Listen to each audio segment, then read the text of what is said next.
नमस्कार विद्यार्थियों, आज एक बहुत ही महत्वपूर्ण क्लास और वो क्लास है उन बच्चों के लिए जो पटवारी, वीडियो, एएसआई या ग्राम सेवक या एसएससी जहां पर रीजनिंग के सवाल आते हैं और उसमें त्रिभुज की गणना करने के लिए बहुत ही अच्छे सवाल आते हैं।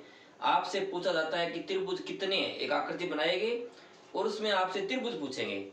तो मैं आपको दो ही तरीके बताऊंगा और कोई भी आकृति आ जाए आप त्रिभुज की गणना करेंगे। पहला देखो, आपके पास इस प्रकार से त्रिभुज है, आसान है। दूसरा देखो, इस प्रकार का त्रिभुज आ सकता है, ठीक है। इसके बाद अगर आपसे पूछ ले ऐसे आएगा। अब ध्यान से सुनना इस बात को कि दो तरीके कौन से हैं, कितने तरीके हो गए, तीन हो गए। अगर इसके बाद आपसे पूछ ले यहां से आपके पास त्रिभुज है इस प्रकार से, इसको काट दिया, यहां से इतने बार काट दिया, मैंने कितने काटा है, और एक लाइन ऐसे क्रॉस कर दी। फिर आपसे पूछ ले एक और तरीका इस प्रकार से,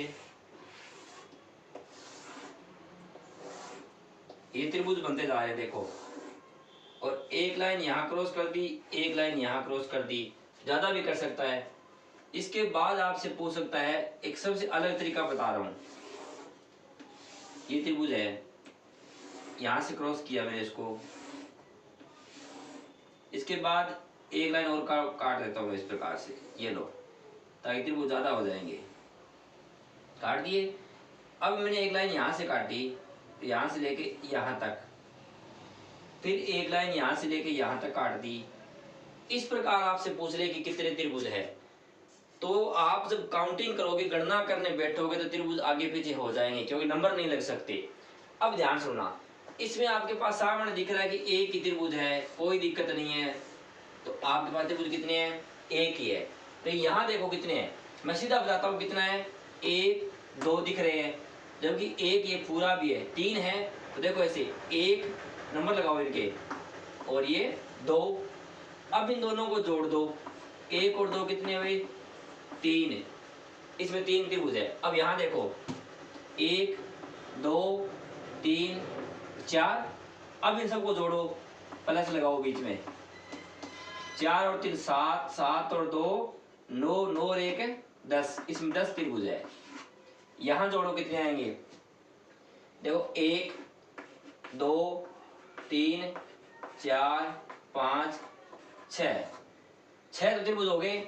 अब छह को कैसे को जोड़ो, छह के प्लस लगाओ बीच में, छह और पांच 11, 11 15, 15 18 20 और 21 तो हो गए सीधे।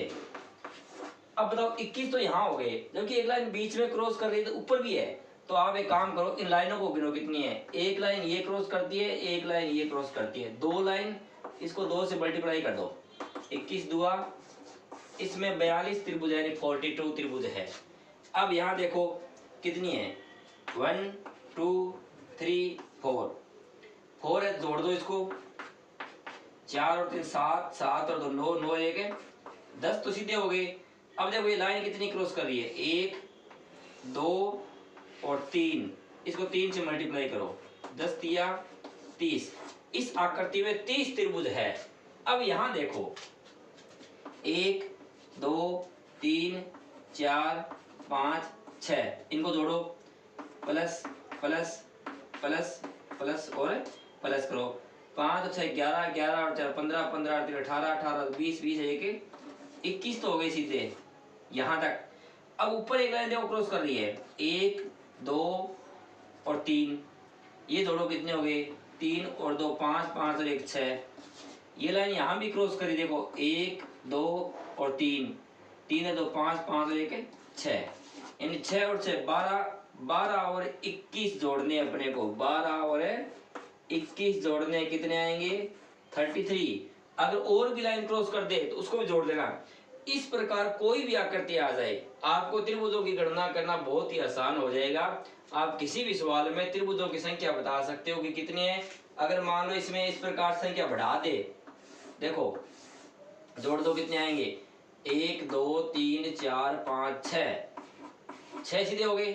अब 6 में करना क्या है आपको बताओ, क्या करोगे, जो हमारे पास 6 है इनको जोड़ोगे तो 1 2 3 4 5 6 को आप जरूर 6 5 4 3 2 1 6 5 11 11 15 15 18 20 21।